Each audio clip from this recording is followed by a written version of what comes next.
لابنة المدلل أرنب سمته دلدل، صوت شخير دلدل أضاع في النوم آمالي، ناديته ضاحكا مستبشرا مهللي، لكنني بحذر وتوجس مململ، حملته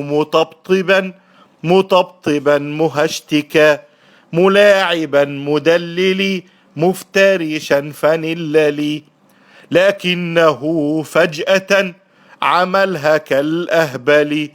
وتركني مبلبلا بللا في بللي، صحت وطرت وراءه صائحا مولولي، ولي يا ويللي، مهرولا وراءه أرميه بما في يدي من شباشب وحلل، أنا المصاب في فنللي، مقطعا مهلهلي، مقاطعا دلدلا وابنة المدلل، هذه قصيدي العسللي، أقول في مطلعها صوت شخير دلدل وابنة المدلل، آه من دلدل.